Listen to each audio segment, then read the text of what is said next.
One of the classic moon landing conspiracy theories claims that the 1969 Apollo 11 moon landing was shot in a studio and was directed by none other Kubrick's film masterpiece 2001: A Space Odyssey, only served as a research and development project. Liftoff on Apollo 11.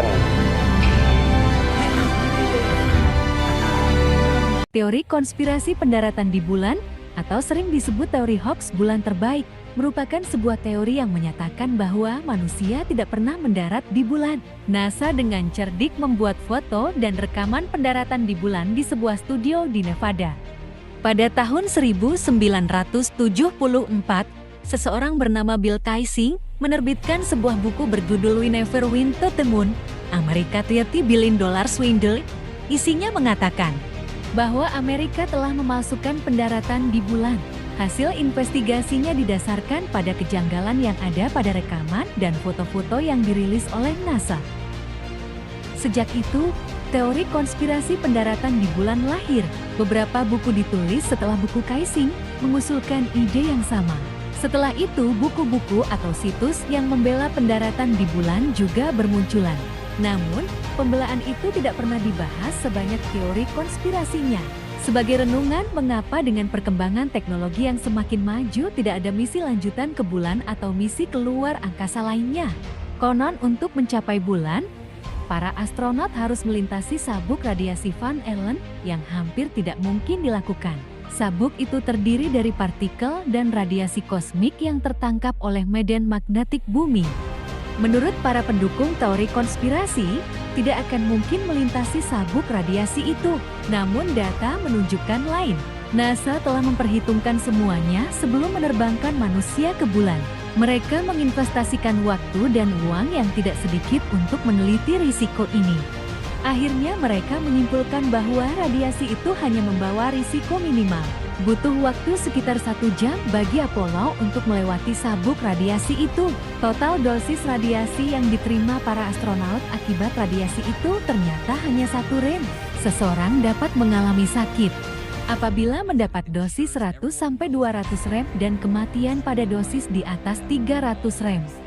Lagi pula sabuk itu terbentang di 40 derajat latitude dan 20 derajat di atas dan di bawah ekuator magnetik. Sedangkan wahana yang membawa Apollo hanya bergerak pada posisi 30 derajat. Jadi para astronot hanya terekspos dengan radiasi minimal. Pada foto-foto pendaratan di bulan, tidak terlihat adanya bintang-bintang di langit yang menunjukkan bahwa foto tersebut palsu. Ini dikarenakan para astronot tidak ke bulan untuk mengambil foto bintang-bintang. Karena itu, kamera disetel dengan eksposur yang pendek untuk menghindari gambar-gambar yang overexpose. Permukaan bulan yang terang juga mengharuskan kamera disetel seperti itu. Dengan setelan seperti itu, bintang-bintang tidak akan dapat tertangkap kamera, dan permukaan bulan akan tertangkap dengan jelas. Edwin Aldrin meninggalkan jejak kaki yang begitu sempurna seakan-akan permukaan bulan memiliki debu tanah yang bercampur air. Apabila permukaan bulan kering, bagaimana mungkin jejak itu terbentuk begitu sempurna? Apalagi gravitasi bulan hanya 1/6 bumi. Bahkan manusia seberat 200 kg pun tidak akan dapat meninggalkan jejak seperti itu. Debu bulan terdiri dari partikel-partikel yang terbentuk dari tabrakan-tabrakan dengan asteroid dan mikrometeorit. Setiap partikel membentuk debu yang memiliki permukaan kasar dan bergerigi. Ini menyebabkan jejak kaki dapat terbentuk dengan baik tanpa air. Lagi pula, sebagian besar permukaan bulan terdiri dari silika, materi unik yang dapat lengket satu sama lain dan membentuk rantai molekuler panjang. Di bumi, jejak seperti itu tidak dapat tercipta karena ada proses oksidasi, di mana oksigen akan segera mengisi serpihan rantai molekuler. Tetapi di bulan, tidak ada oksigen sehingga jejak kaki yang sempurna dapat tercipta. Mengenai berat dan gravitasi, memang berat di bulan akan menjadi 1/6 berat di bumi. Tapi kita tahu bahwa massa selalu sama dimanapun di seluruh jagat. Rumus Newton, weight mass x gravity, inilah yang menyebabkan Aldrin dapat membuat jejak seperti itu. Fakta menunjukkan bahwa tidak ada angin di bulan. Namun pada sebuah foto, benderanya dapat berkibar. Sebetulnya itu adalah cara NASA agar dapat terlihat sebuah bendera berkibar dari sebuah foto. Mereka menginginkan sebuah foto yang heroik dengan bendera Amerika yang terlihat dengan jelas, jadi mereka memasang sebuah pipa horizontal kecil di atas tiang. Hal ini menyebabkan tiang bendera tersebut berbentuk huruf lebar terbalik. Bendera itu tertahan oleh pipa horizontal dan kerutan pada bendera menciptakan efek berkibar. Terdapat dua video klip yang menunjukkan dua bukit sama persis.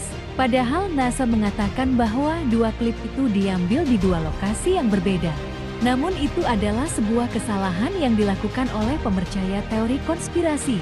Mereka mengambil klip tersebut dari film dokumenter yang ditayangkan di TV. Film dokumenter tersebut ternyata menggunakan klip yang salah. Kesalahan ini ditayangkan di TV. Film dokumenter tersebut ternyata menggunakan klip yang salah. Kesalahan ini ditayangkan di TV dan klipnya diambil oleh para pemercaya teori konspirasi. Pada beberapa foto, seperti seorang astronot yang turun dari lunar lander, harusnya astronot itu tidak terlihat sama sekali karena tertutup oleh lunar lander, namun foto tersebut malah menunjukkan detail yang luar biasa jelas. Ini dikarenakan permukaan bulan memantulkan cahaya dan cahaya ini memberikan penerangan tambahan terhadap objek. Diperkirakan permukaan bulan merefleksi cahaya sebesar 340 lumens per kaki persegi. Ini ekuivalen dengan lampu pijar seterang 35 watt. Cahaya ini akan merefleksi kepada hasil pemotretan. Terdapat argumen-argumen lain yang mendukung kebenaran pendaratan di bulan. Misalnya, NASA tidak hanya sekali mengirimkan manusia ke bulan. NASA mengirim Apollo 11, 12, 13, 14, 15, 16, 17 menuju bulan. Apollo 13 gagal mendarat namun berhasil pulang dengan selamat. Apabila NASA memasukkan pendaratan Apollo 11, mengapa mereka harus mengirim misi lagi hingga Apollo ke-17? Padahal setelah Apollo 11, ketertarikan manusia terhadap bulan sudah berkurang jauh.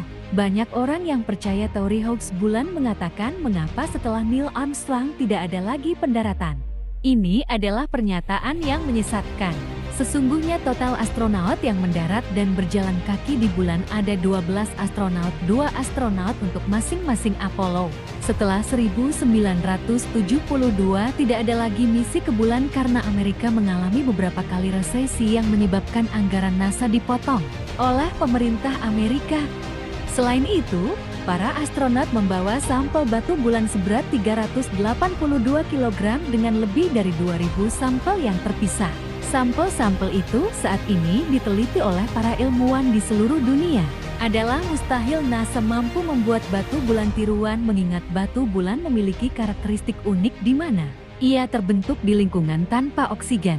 Hingga saat ini, hanya ada 25 sampel meteorit bulan yang dimiliki di luar 382 kg sampel yang dibawa pulang astronot. Dan batu tersebut telah dibandingkan dan ternyata memiliki karakteristik yang sama. Jadi, menurut penjelasan tadi, apakah pendaratan di bulan itu benar ada atau hoax teori ini? Ada yang mempercayai dan tidak.